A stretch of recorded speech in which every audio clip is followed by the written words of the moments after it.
Hey, how's it going, guys? I'm Lamp and welcome back to another deck showcase video. New pack just dropped a few days ago, and as usual, we have a lot of cards that got adjusted. I originally planned to make an Alina deck, but man, her playstyle is really not my cup of tea. So I abandoned it and instead made a Magatsugami deck. But let's go through the card adjustment real quick. As usual, you can skip using the timestamp. First up is the nerfs. This hurts quite a bit for me because Relieving Song got nerfed. So now if you activate this on a Shigami, you cannot delete its level 3 until that Shigami reaches that level. For example, you cannot delete Genkiro's SSR before he reaches level 3, which is super risky. Next is Elixir of Immortality. Oh, NetAce, you and your tax wrapping. I think this is not a huge nerf because it just loses the fast when the form recycles. Next is Mindfulness. For some reason also got nerfed. Why? I barely see anyone playing Onmyoji and they decided to nerf it. Removing the standfast effect is just nasty. Next is Langia's Evolve. Okay, this nerf is completely justified. The random projectile was way too strong and way too good because how easy it is to stack Langia's field. And that's about it actually for the nerfs. It's not much, but I would say that was a decent, not good, but decent enough nerfs. Now for the buffs. MOBA Evolve got buffed. It now gives haste if your opponent has 12 or less cards in their deck. It's not a super OP buff, but I think it makes her evolve a bit more flexible because you work hard for that deck delete. Next is Dance of Doom. It now summons a serpent on activation. It's alright, but NetAce, why would you remove the health icon? You have an icon to shorten the text. Why would you not use the damn thing? Why? Oh, yeah. Forget it. Next is Sea of Nothingness. It also got buffed.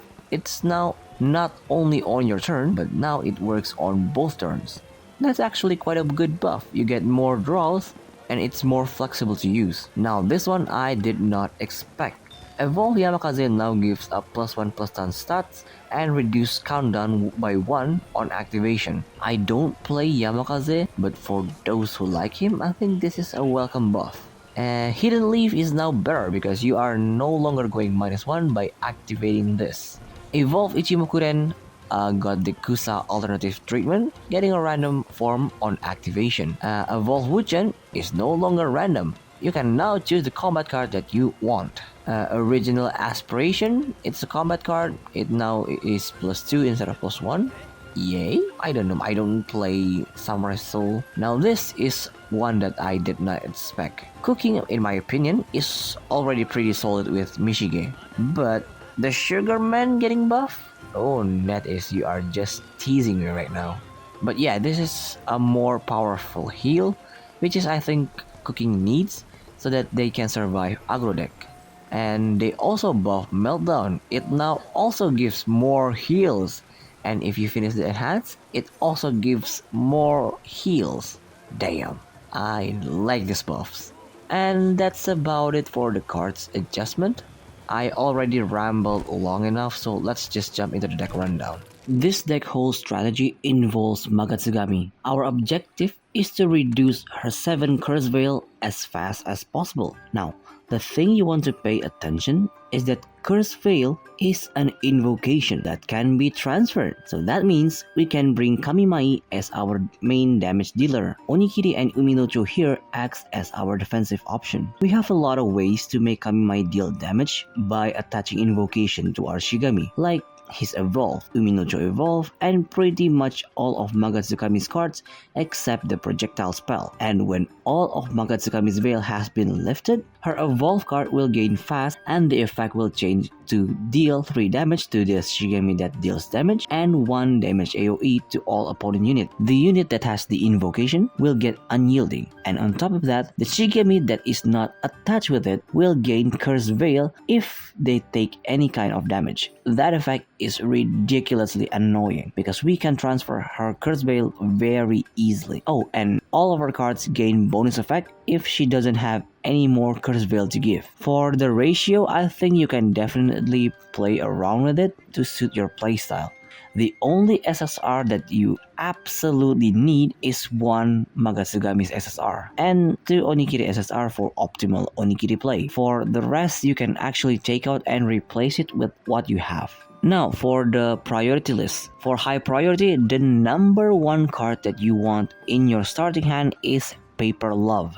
As long as you got this, most of your game will be easier to win. Second one is Feast of Ancient Calamity. Combine this card with Paper Love or Onmyoji, you will get a very annoying early turns. Unless your opponent is Ashura, I doubt they would be able to clear it. Angel in the Sea is also very annoying in early game. It can almost nullify any aggro deck unless they are Yotohime. Having Trace Back or Land of Blossom in your starting hand can also help you survive longer because hey, you can never go wrong with a revive card.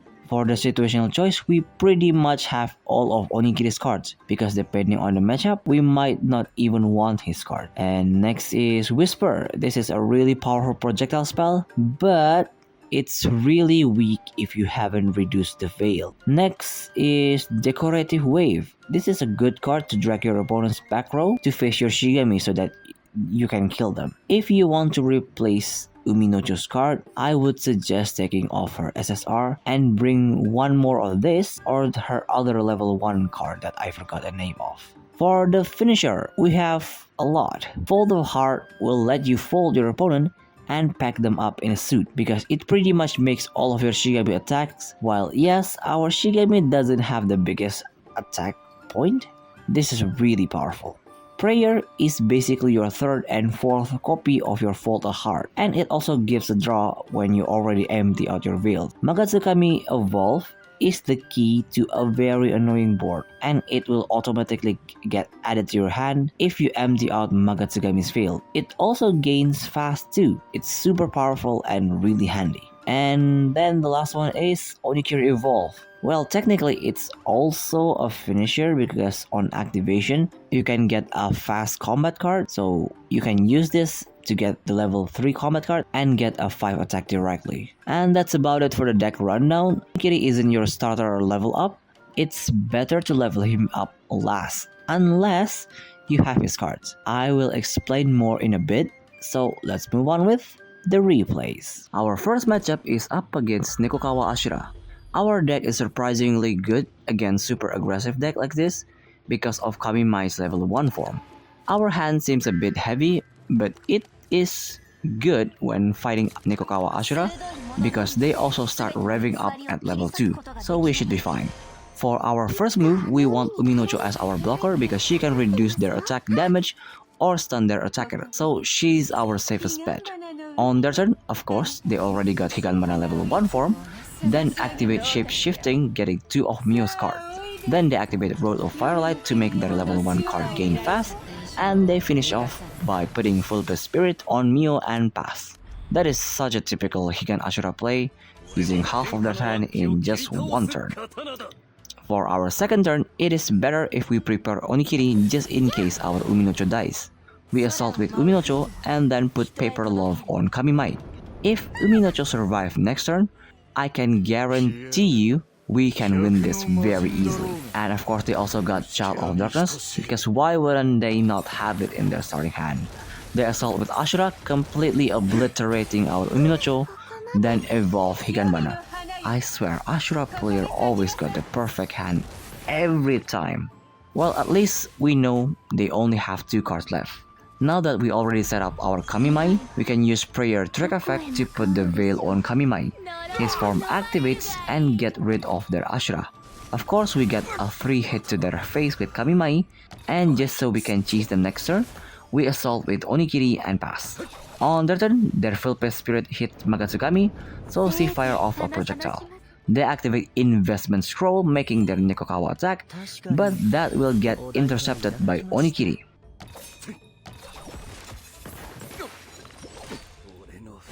Then they will activate Crumbling Abyss, reviving Ashura. See, perfect hand, not a single orb wasted. Freaking 14 damage in just 2 moves is insane. But, well, we got this in the bag.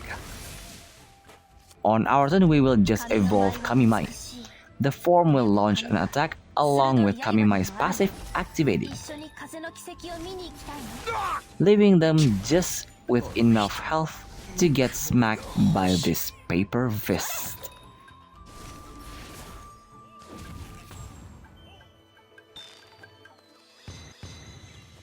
Our second matchup is up against another version of Magatsugami deck. I think they are on to something when they pair her up with Genkuro, but let's see how effective it is. I'm sure they are using the same concept as us, but I guarantee you, we are faster. I was worried about not getting any forms, but once I saw that paper love, I know we are going to have a great time. As I said in the deck rundown, unless your Onikiri is your starter Shigami, I would advise to level him up last. But this time he is our starter, so we are just going to activate Feast of the Ancient Calamity and move Onikiri to the combat zone. On their turn, they tried doing the same move like us, but Onikiri will damage their Odokuro and the Veil projectile will not damage him, so they will pass.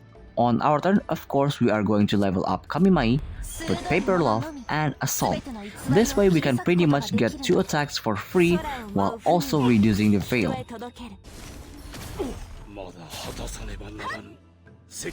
After that, we want to move Kamimai back, so we activate Flickering Shadow and pass. I made a misplay. I should have picked Friendly Slash because of their Susabi, but oh well. On that turn, they activate Returning Star. See, I should have picked Friendly Slash. We would have been able to damage their Susabi. Then they will kill our Onikiri with 2 Stellar Bursts and Divining 1 with Commandment of the Moon and pass. On our turn, we're going to attack with Kamimai first. That will deal 6 damage. Then activate Land of Blossom to revive and move Onikiri to the combat zone, while also giving him a Veil. This is such a good card. I love it. On the turn, they use Interrogate to damage our Kamimai and revive their Odokuro. Then they will put the level 2 form before destroying our Onikiri. On our turn, the gods of Onmyoji has smiled to us because they gave us Kamimai's Evolve. We activate East Lake Cabin for the Stand Fast effect, then we evolve Kamimai. This will make him attack once, removing the form, then we will switch him again, this time with Uminocho and pass. I bet the opponent is so annoyed that they cannot get one hit in. On the turn, they will activate Stellar Hunt to finally kill our Kamimai.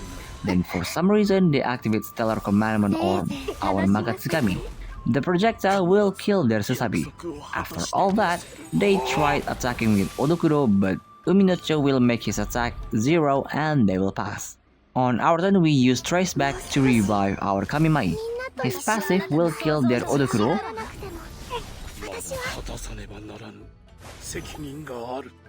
Then we will just attack with Uminocho. I will save Kamimai's barrage for next turn. On the turn, they will revive Odokuro with Lands of Blossoms and pass. Okay, I'm sure they can do more than that, or maybe they have Odokuro's trigger card. I see what you're playing at.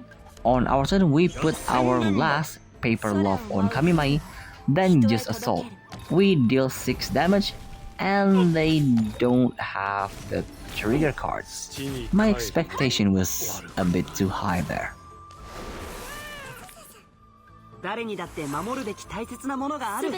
On their turn, they will evolve Magatsugami, then activate their last Land of Blossom to revive Odokuro.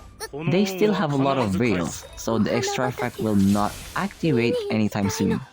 On our turn, as we pick Onikiri slashes, the projectile from Kamimai's passive hits their Odokuro, triggering their Magatsugami's effect, dealing AoE damage.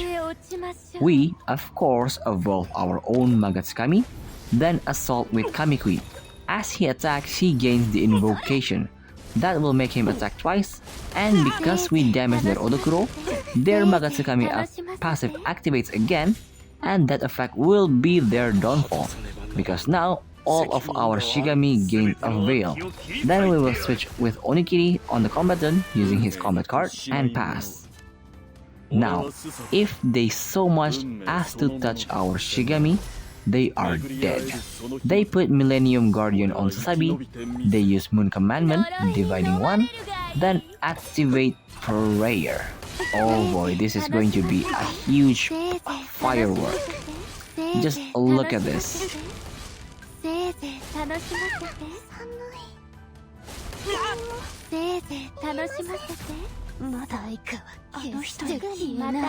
And just like that, we won the game.